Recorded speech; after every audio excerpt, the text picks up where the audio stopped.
నువ్వు కూడా ఎక్కడికో వెళ్ళిపోతావు కాక. అంబేద్కర్ అంటే చాలా మందికి అర్థం కావట్లే. అంబేద్కర్ అంటే ఈ ప్రపంచంలో ఒక మానవీయ కోణాన్ని ఆవిష్కరించిన ఒక మహామేధావి. మేమగో అంబేద్కర్ బిడ్డలం. మేము అంబేద్కర్కు రక్తం పట్టించుకొని పుట్టిన బిడ్డలం కాదు సుమా, అంబేద్కర్ ఆలోచనలకు పుట్టిన బిడ్డలం మేము, ఆయన యొక్క వారసులం మేము. కాబట్టి అంబేద్కర్ అంటే డెఫినెట్గా ఆ సమస్య వస్తుంది. నేనంటున్న మిత్రులారా, ఈరోజు చాలామంది ముస్లిం మిత్రులు, క్రిస్టియన్ మిత్రులు, బౌద్ధిస్టులు అంతా బీజేపీని చూసి భయపడే పరిస్థితి ఎందుకు వచ్చింది? ఇది బీజేపీ విధానమా? వాజ్పేయి గారిని మేము ఎందుకు ప్రేమించగలిగినాం? వాజ్పేయి మీద ప్రజాస్వామ్యయుత వ్యక్తిని ఎట్లా ఉంది? ఇంత రథయాత్ర చేసిన అద్వానీ గారి మీద గౌరవం ఎందుకున్నది? లేదు. ఇంకా ముందుకు పోతే ఇలా బీజేపీ కానీ ఆర్ఎస్ఎస్లో ఎంతో మంది ప్రజాస్వామికవాదులతో మేము కలిసి ఉంటాం. కానీ ప్రభుత్వ విధానం మత వ్యతిరేకంగానో, కుల వ్యతిరేకంగానో, ప్రాంత వ్యతిరేకంగానో ఉండొద్దు. ఈ ప్రాంత వ్యతిరేకంగా ఎందుకు వస్తుందని అంటే ఉత్తర భారతదేశం, దక్షిణ భారతదేశం. ఉత్తర భారతదేశం వాళ్ళకి అధికారం నిరంతరం ఉండడం, దక్షిణ భారతదేశం వల్ల ఫాలో కావడం, ఇది సమస్య అవుతున్నది. మొన్న ఇక్కడ మీటింగ్ పెట్టుకుంటే వీళ్ళు ప్రాంతాలను విడగొట్టడానికి మీటింగ్ పెట్టుకుంటారు అంటారు. మరి ఆంధ్రప్రదేశ్ విడిపోయింది. ఆంధ్రప్రదేశ్ విడిపోయినప్పుడు ఇప్పుడు ఆర్టిఫిషియల్ 2 లక్షల కోట్లు 2 లక్షల కోట్లు ఏదేదో మన లాటరీలో తెచ్చినట్టు తెచ్చింది వీళ్ళు. మొన్న వీళ్ళు బీజేపీ వాళ్ళు వచ్చి, మోడీ గారు కూడా ఈసారి చాక్లెట్ ఇచ్చిపోయినట్టుంది పవన్ కళ్యాణ్కు. పోయినసారేమో మట్టి నీళ్ళు ఇచ్చినట్టుంది. ఆ 2 లక్షల కోట్లు ఎంత వస్తాయో ఏమో పక్కన పెట్టి గుర్తుపెట్టుకోండి. విడగొట్టినమనే వ్యతిరేకత కాంగ్రెస్ పార్టీ మీద ఉన్నా, నేను రాహుల్ గాంధీ గారి మాట చెప్తున్నా, మీ దగ్గరికి వచ్చి చెప్పిపోయిన మాట చెప్తున్నా, రేపు మళ్ళీ ఆంధ్రప్రదేశ్కు ప్రత్యేక హోదా ఇచ్చేది కాంగ్రెస్ పార్టీనే, రాసి పెట్టుకోండి. ఎందుకంటే అది మేము చేసిన బిల్లు. సోనియా గాంధీ గారు పాపం ఒకసారి పోయినప్పుడు విడగొట్టడం వల్ల ఆంధ్రప్రదేశ్లో పార్టీ నష్టపోయిందంటే, ఒక పార్టీ ఒక ప్రాంతం కొన్ని సంవత్సరాలుగా నష్టపోయింది కాబట్టి దానికి మేలు జరుగుతుంది. రేపు మనం వచ్చినప్పుడు ఆంధ్రప్రదేశ్ కూడా చేయొచ్చు అని ఒక ఆలోచన. ఒక ప్రజాస్వామ్యత Andhra Pradesh the number 1 state to the Congress party. ఇలా విడగొట్టడం ద్వారా ఇక్కడ మొన్న ఎవరో నేను వార్డు మెంబర్ని, నేను మొట్టమొదటి సర్పంచ్ అన్నతే ఆంధ్రప్రదేశ్లో కాంగ్రెస్ నుంచి గెలిచిందని చెప్తున్నారు. అంటే మా పరిస్థితి హిరోషిమా నాగసాకిలో గాక గడ్డి కూడా 50 సంవత్సరాల వరకు మొలసినట్టు ఇక్కడ కాంగ్రెస్ పార్టీకి ఆ పరిస్థితే లేదు. అయినా సరే ప్రత్యేక హోదానే కాదు, పూర్వ వైభవం ఆంధ్రప్రదేశ్కు తెచ్చేది అది రాహుల్ గాంధీ గారి నేతృత్వంలో 5 మంది మాత్రం చెప్పగలంత డంకా బజాయించి. ఎందుకంటే ఆయన ప్రతిసారి మాతో చెప్తున్నాడు. మొన్న పాదయాత్ర, భారత్ జోడో యాత్రకు పోయినప్పుడు కూడా అక్కడ అదే అన్నాడు, ఆ 20 కిలోమీటర్ల స్ట్రెచ్ అయినా. కాబట్టి మిత్రులారా, సమానత్వం కొరకు పోరాడదాం. పార్టీలు ఏవైనా కానీ, కులాలు ఏవైనా కానీ, మతాలు ఏవైనా కానీ సమానత్వం కొరకు పోరాడదాం. అది అంబేద్కర్ యొక్క ఆలోచన. ఇలా సమసమాజం అంటున్నాం. సమసమాజం గురించి ఆలోచించే వాళ్ళే కరువైపోతున్న పరిస్థితి. ఈ వాట్సాప్, సోషల్ మీడియా రోజుల్లో ఎక్కడికి వచ్చిందంటే పరిస్థితి దీనికే పరిమితం అవుతున్న రోజులు ఇవి. దీనితో కూడా అద్భుతాలు సృష్టించవచ్చు.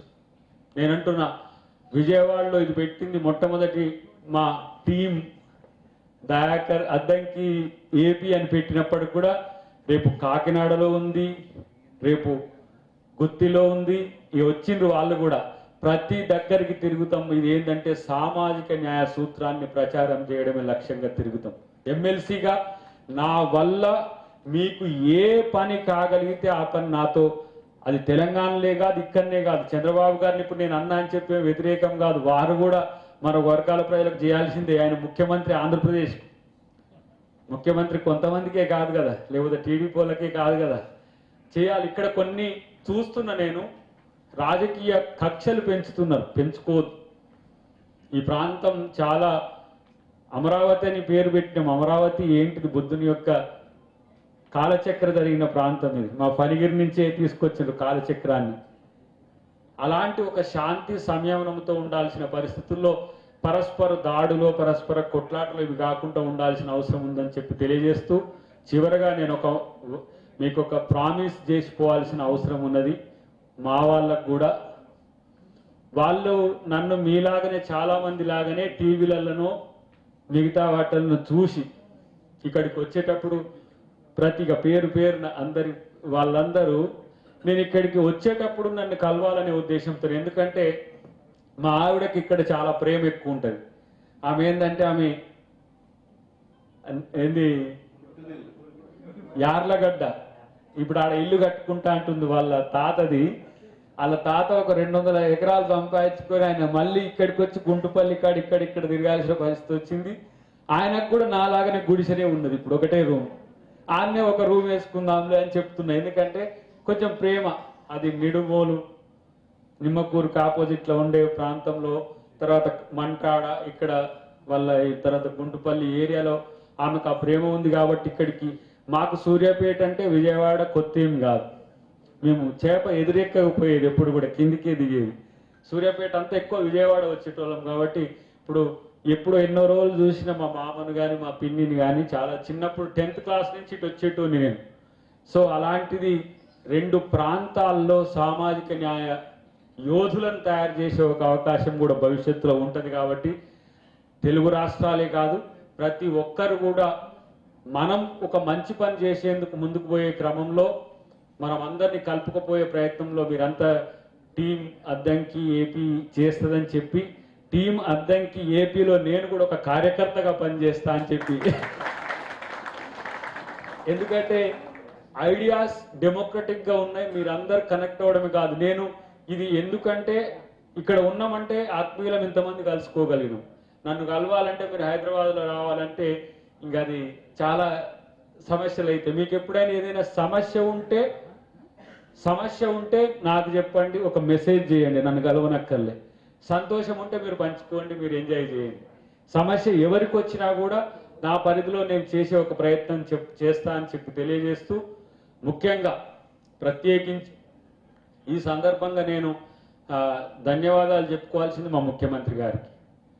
ఆ రాష్ట్ర ముఖ్యమంత్రి అయిన ఇక్కడ ఎందుకు చెప్తున్నా అంటే, నాలో ఆవేశమే కాదు, నా ఆలోచనలకు అప్పుడప్పుడు కొంచెం కళ్ళెం వేసుకోవాల్సిన పరిస్థితిని కూడా చెప్పిన నాయకుడు. ఎప్పుడు నాకు పదవి రానప్పుడు నన్ను పిలిచేది, పదవి రాకపోతే ఏం బాధపడద్దు దయాకర్, మనకు ఎప్పుడైనా పదవి వస్తుంది కొట్లాడేటోళ్ళకి అని చెప్పి ధైర్యం ఇవ్వడమే కాదు, సరైన సమయంలో సరైన పదవి నాకు ఇచ్చినందుకు వారికి ప్రత్యేక కృతజ్ఞతలు. ఎందుకంటే అధికారం ఉంటే అది వేరే ఉన్నది ఏంటో తెలుస్తలేదు నాకు. దయాకర్ అధికారం కంటే ముందు ఇట్లనే ఉంటాడు, అధికారం తర్వాత ఇట్లనే ఉంటాడు, రేపు ఇంకా ఏ స్థాయికి పోయినా ఇట్లనే ఉంటాడు.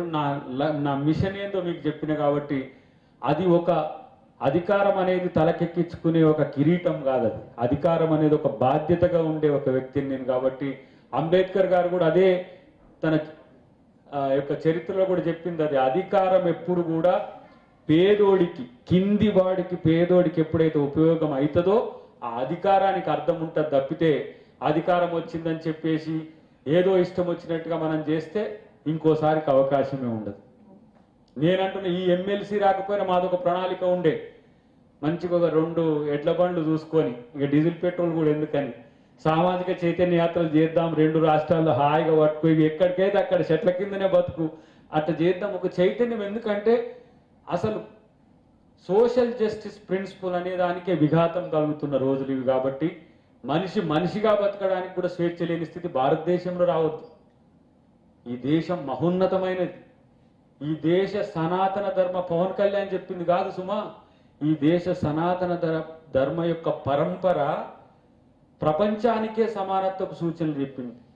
మహాత్మా గాంధీ యొక్క శాంతి ఆయుధము ప్రపంచ దేశాల్లో చాలా మంది ఈరోజు మోడల్గా తీసుకుంటున్న పరిస్థితి. మళ్ళీ వాళ్ళు ఏం చేస్తారు, వీళ్ళు గాంధీని చంపిన గాడ్సేకు గుడి కడతా అంటారు వీళ్ళు. మరి ఏ తరహానో నాకు తెలియదు, కానీ ఇలాంటి వాటియే కాదు మిత్రులారా, పేదల కోసం పోరాడే ప్రతి ఉద్యమంలో నన్ను భాగస్వాములు చేయమని చెప్పి మీ అందరికి కూడా నేను విజ్ఞప్తి చేస్తున్నా. థ్యాంక్స్ టు విజయవాడ, ఎందుకంటే ఇది ఒక కొత్త ఆలోచనలకు మరింత పదును పెట్టే విధంగా నాకు అవకాశం ఇచ్చింది. దయాకర్ అంటే వాడేదో ఉత్త ఎమ్మెల్సీ కాదని మాత్రం మీరు ఎమ్మెల్సీ మాత్రమే కాదు అని అనుకోండి, ఎందుకంటే దయాకర్ మోర్ దాన్ ఎమ్మెల్సీ. ఎందుకంటే ఈ యజ్ఞం, ఈ యుద్ధం పేదల కోసమే, బలహీనుల కోసమే, శక్తి లేని వాళ్ళ కోసమే, మనం చేయాల్సిన అవసరం ఉంది కాబట్టి భవిష్యత్తులో మళ్ళీ మంచి కార్యక్రమాలకు వస్తా అని చెప్పి తెలియజేస్తూ జై భీమ్, జై భీమ్, జై భీమ్. Thank you.